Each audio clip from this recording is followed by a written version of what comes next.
നമസ്കാരം. ശ്രീ കെ.പി. ഉണ്ണികൃഷ്ണൻ ഞാങ്ങാട്ടിരി രചിച്ച തകർക്കാനാവാത്ത ചങ്ങലകൾ എന്ന കഥാസമാഹാരത്തിലെ കർക്കിടക സംക്രാന്തി എന്ന കഥയാണ് ഇവിടെ അവതരിപ്പിക്കുന്നത്. ഈ കോയീനെ ഒന്ന് കൊന്നു തരീൻ്റെ കോയാപ്പിളേ. വേലിക്കപ്പുറത്തു നിന്ന് വിറക് കീറുകയായിരുന്നു കോയ. കാളിയുടെ വിളി കേട്ട് മഴു താഴെയിട്ട് ഇല്ലിപ്പടി തുറന്ന് കോയ വന്നു. എന്താ കാളിയെ, ഇന്ന് സംക്രാന്തിയാണല്ലേ? കോയ കോഴിക്ക് 2 തുള്ളി വെള്ളം കൊടുത്ത് കഴുത്തിൽ കത്തിവെച്ചു. എന്നിട്ടൊരൊറ്റ ഏറ്, ഒരു പിടച്ചിൽ, കോഴി വടിയായി. കരിയിലയും ചപ്പുചവറുകളും കൂട്ടി കോഴിയെ ചുട്ടു. എന്നിട്ട് അതിൻ്റെ രോമങ്ങൾ നീക്കം ചെയ്തു കാളിത്തള്ള. ചാണകം മെഴുകിയ ഉമ്മറത്തിരുന്ന് പാഠപുസ്തകങ്ങൾ വായിക്കുകയായിരുന്നു സഹോദരങ്ങൾ വാസുവും ലീലയും. എന്താടാ ഒരു മണം? ലീന അനിയനോട് ചോദിച്ചു. വാസു മൂക്ക് തുറന്ന് ഒന്ന് ആസ്വദിച്ചു. ശരിയാ ചേച്ചി, അടുക്കളപ്പുറത്തുനിന്നാ, ബാ നമുക്ക് പോയോക്കാം. അവ കണ്ടു കുഞ്ഞിച്ചിരുന്ന് കോഴിയെ നുറുക്കുന്ന അച്ചമ്മയെ. എന്താ അച്ചമ്മേ, ഇന്ന് കോഴിക്കൂട്ടാനാ? രണ്ടുപേരും ചോദിച്ചു. എൻ്റെ കുട്ടിയോളെ, ഇന്ന് കർക്കിടക സംക്രാന്തിയല്ലേ? മമ്മറിഞ്ഞു പോയ നമ്മുടെ കാരണന്മാര് വരും. ഓലിക്ക് നല്ലോണം വല്ലതും വെച്ചുണ്ടാക്കി കൊടുത്താ ഓല് നമ്മുടെ കുടുംബത്തെ അനുഗ്രഹിക്കും. പിന്നെ അങ്ങടെ അച്ഛന് തോനെ പണിയും തോനെ കായും ഒക്കെ ഉണ്ടാകും. നിങ്ങൾക്ക് പുതിയ കുപ്പായും പുസ്തകവും ഒക്കെ വാങ്ങിത്തരും. അത് നല്ല കാര്യമാണ്, വാസു ചിന്തിച്ചു. ഭാര്യത്തെ വേണുവിനെ പോലെ, പേർഷ്യക്കാൻ ഖാദിർഖാന്റെ മകൻ അബ്ദുള്ളയെപ്പോലെ ചന്ദനവും അത്തറും മണക്കുന്ന അവരടുത്തു വരുമ്പോൾ അവരുടെ ശ്വാസത്തിൽ നിന്നുയരുന്ന പുളിശ്ശേരിയുടെയും നെയ്ച്ചോറിൻ്റെയും സുഗന്ധവും പേറിക്കൊണ്ട് താനും ചേച്ചിയും. ഹായ്, എന്ത് രസമായിരിക്കും! ഇതേ ചിന്തയായിരുന്നു ലീലയ്ക്കും. പുതിയ പുള്ളിപ്പാവാടയുടുത്ത് കയ്യിൽ കുപ്പിവളയൊക്കെ ഇട്ട് വാസന സോപ്പിൻ്റെ മണവും പരത്തി അനിയൻകുട്ടൻ്റെ കൂടെ നടക്കുന്നത് അവളും ഓർത്തുപോയി. ആ കുഞ്ഞു മനസ്സുകൾ സമൃദ്ധിയുടെ നീലാകാശത്തങ്ങനെ പാറി നടന്നു. ആ രണ്ടുപേരുടെയും ചുണ്ടുകളിൽ പുഞ്ചിരി വിടർന്നു. വേഷമാളെ, അയ്യപ്പൻ നീട്ടി വിളിച്ചു. മുളകും മല്ലിയും തേങ്ങ ചിരകിയും വറുത്ത് അമ്മിക്കല്ലിലിട്ട് അരയ്ക്കുകയാണ് വേഷമാൾ. അച്ഛൻ വന്നു. വാസുവും ലീലയും ഓടി ഉമ്മറത്തെത്തി. അച്ഛൻ്റെ കൈകൾ ശൂന്യം, പലഹാരപ്പൊതിയില്ല. രണ്ടാൾക്കും സങ്കടമായി.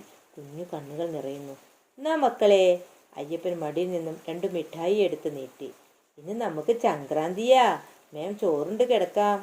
മിഴുന്നേത്തുള്ളികൾ താഴോട്ടു ചാടിയില്ല. മുട്ടായി എങ്കിൽ മുട്ടായി. കുഞ്ഞു മനസ്സുകൾ സന്തോഷിച്ചു. അമ്മേ, ദാ അച്ഛൻ വന്നു. വാസുവും ലീലയും അമ്മയെ വിളിച്ചു. ഞാൻ ഇവിടെ മുളകരയ്ക്കുക, അച്ഛനോട് ഇങ്ങോട്ട് വരാൻ പറയും. എൻ്റെ മോളെ, നല്ലോണം വെണ്ണ പോലെ അറിഞ്ഞോട്ടെ. ആ കുട്ടിയേട്ടനും കിട്ടുകുട്ടിയച്ഛനും നല്ലോണം അറിയണം. പിന്നെ എൻ്റെ തങ്കനും. കാളിയുടെ തൊണ്ട ഇടറി. കാളിയുടെ മൂത്ത മകനായിരുന്നു തങ്കപ്പൻ. 16-ാം വയസ്സിൽ മഞ്ഞപ്പിത്തം പിടിച്ച് മരിച്ചു പോയിരുന്നു. മരം കാട്ടി ഓൻ മറിഞ്ഞുപോയി. ഉടുമുണ്ടിൻ്റെ കോന്തല കൊണ്ട് കാളി കണ്ണീരൊപ്പി. എൻ്റെ അമ്മ, നിങ്ങൾ വേണ്ടാത്ത കാര്യങ്ങളൊന്നും ആലോചിക്കണ്ട, പോയി കിടന്നാണീ. മരുമകൾക്കറിയാം അമ്മായിയമ്മയുടെ സങ്കടം. വാസുവോ, അച്ഛമ്മേനെ അകത്ത് കൊണ്ടുപോയി കിടത്ത്. അയ്യപ്പേട്ടൻ്റെ പെണ്ണായി ഈ കുടിയിലേക്ക് വന്നു കയറുമ്പോൾ വേഷമോൾക്ക് പ്രായം 13, അയ്യപ്പന് 30. പിറ്റേന്നാണ് അവൾ ഋതുമതിയായത്. ഓർമ്മകൾ കാലങ്ങളിലൂടെ യാത്ര ചെയ്തപ്പോൾ വീണ്ടും വേഷമോളുടെ മുഖം ചുവന്നു. കണ്ണുകളിൽ പരൽമീനുകൾ ഓടിക്കളിച്ചു. മനസ്സിൽ 1000 കാശിത്തുമ്പപ്പൂക്കൾ വിടർന്നു. ചെത്തിത്തേക്കാത്ത മൺചുവരുകൾക്കിടയിൽ കൈതോലപ്പായിയിൽ കിടന്ന് ഉറക്കമുണരുമ്പോൾ മൂട്ടകളെ കൊന്നും മൺചുവരിൻ്റെ ഒട്ടകകളിൽ മണ്ണെണ്ണ ഒഴിച്ചും അങ്ങനെ മധുവിതുരാവുകൾ കടന്നുപോയി. ഉദരത്തിൽ അയ്യപ്പേട്ടൻ്റെ കൈകാലിട്ടടിച്ചപ്പോൾ അവൾ പേറ്റുനോവറിഞ്ഞു. പെൺകുഞ്ഞായിരുന്നിട്ടും അച്ചമ്മയുടെ മുഖത്ത് സന്തോഷം വേഷമ്മാൾ അനുഭവിച്ചറിഞ്ഞു. ഇന്ന് ആ പെൺകുട്ടിക്ക് പ്രായം 10 അവൾ വളരും തോറും അച്ഛനമ്മമാരെക്കാൾ ആവലാതി അച്ചമ്മയായ കാളിക്കായിരുന്നു. പിന്നീട് ഒരു ആൺകുട്ടി പിറന്നതാണ് വാസു. അതിനുശേഷം കാളിയുടെ ലോകം പേരക്കുട്ടികളിൽ മാത്രമായി ഒതുങ്ങി. അന്ന് തൊട്ട് ഇന്നുവരെ അവരാ താലോലിച്ച് സങ്കടങ്ങളെ പടിയിറക്കി ജീവിച്ചു കാളി. പെണ്ണെ ഇന്നോ നാളെ വെച്ചിട്ടാ നിൽക്കണ് വലിയ കുട്ടിയാവാൻ. കാലവും മനസ്സിനും പയച്ചുപോയി. കൊലത്തിൽ പിറന്ന ആണൊരുത്തിന് 10 ആളുടെ മുന്നിൽ നിന്ന് ഓളെ കൈ പിടിച്ച് കൊടുക്കണ്ടേ? എൻ്റെ അജ്ജപ്പന് അങ്ങനെ ഒരു വിചാരമില്ല, എൻ്റെ അമ്മയ്ക്ക് അത്രയില്ല. വാസുവിൻ്റെ കൈ പിടിച്ച് അകത്തേക്ക് നടക്കുന്നതിനിടയിൽ കാളി പറഞ്ഞുകൊണ്ടേയിരുന്നു. എന്താ അച്ചമ്മേ, വലിയ കുട്ടിയാവോ അച്ഛാ? അപ്പം ഞാനും വലുതാവില്ലേ? മുണ്ടാണ്ടിരിക്കും ചെക്ക, കാളി ഒച്ചയിട്ടു. പ്രകൃതി തൻ കരങ്ങളാൽ ഓമനിക്കപ്പെടേണ്ട ബാല്യ കൗമാര യൗവന വാർദ്ധക്യങ്ങൾ ചിലരിൽ കാലം കനിഞ്ഞു നൽകുന്നു. ജനിമൃതി രഹസ്യങ്ങളിലെ 10 പെട്ടികൾ തുറന്നെത്തി നോക്കാൻ 6 വയസ്സായ വാസുവിനറിയില്ല. 10 വയസ്സുകാരി ലീലയ്ക്കും അത് അജ്ഞാതം. അച്ഛനെയും അമ്മയെയും കെട്ടിപ്പിടിച്ചുറങ്ങുന്ന ബാല്യങ്ങൾ. എന്നെന്നും അവർ അച്ഛനമ്മമാരുടെ പൊന്നോമന മക്കൾ.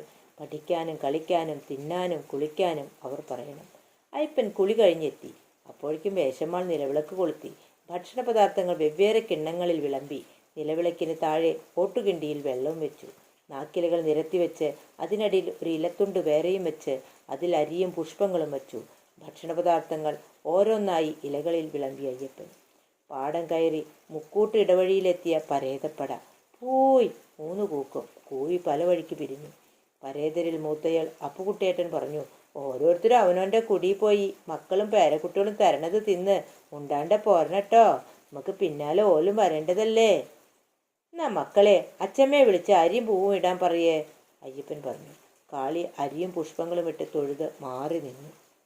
അയ്യപ്പനും വേശമാളും വാസുവും ലീലയും അരിയും പുഷ്പങ്ങളും അർപ്പിച്ചു. നമുക്ക് കുറച്ചേരം മാറി നിൽക്കാം, ഓല് വന്ന് തിന്നിട്ട് പോട്ടെ, എന്നിട്ട് നമുക്ക് കഴിക്കാം. അവരെല്ലാവരും ഉമ്മർത്ത് വന്നിരുന്നു. പെട്ടെന്നൊരു കാറ്റു വീശി. പിന്നാലെ ഇടിയും മിന്നലും. കാളി ഒന്ന് ഞെട്ടിത്തരിച്ചു. അജ്ജപ്പാ, എൻ്റെ തങ്കംകുട്ടൻ വന്നിരിക്കണ്. എൻ്റെ കുട്ടിയേ തങ്ക, നല്ലോണം തിന്നോട്ടാ.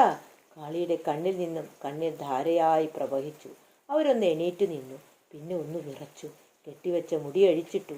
അടുത്ത നിമിഷം എന്തൊക്കെയോ പുലമ്പിക്കൊണ്ടവർ പുരയ്ക്ക് ചുറ്റും ഓടാൻ തുടങ്ങി. അയ്യപ്പനും വേഷമാള് അമ്മേന്ന് വിളിച്ച് പിന്നാലെയും ഓടി. വാസുവും ലീലയും പേടിച്ചലറിക്കരഞ്ഞു. ഓടി ഓടി കാളി അവസാനം ഉമ്മറക്കല്ലിൽ തലയടിച്ചു വീണു. ആ വീട്ടിൽ നിന്നും കൂട്ട നിലവിളി ഉയർന്നു. പിറ്റേന്ന് സർക്കാർ ആശുപത്രിയിൽ ബോധമില്ലാതെ കിടന്ന കാളി പതിയെ കണ്ണു തുറന്നു.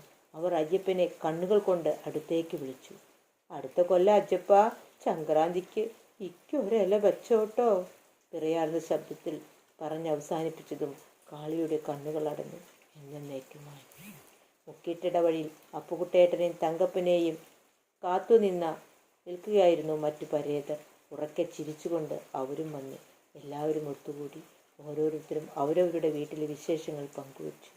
എന്നാ നമുക്ക് പോവാം, അപ്പുകുട്ടേട്ടൻ പറഞ്ഞു. അടുത്ത സംക്രാന്തിക്ക് നമ്മുടെ കൂടെ കളി ഉണ്ടാവും. ഒരാളുടെ കൂടെ കൂട്ടിന് കിട്ടിയ സന്തോഷത്തിൽ പരേതാത്മാക്കൾ പറന്നകന്നു.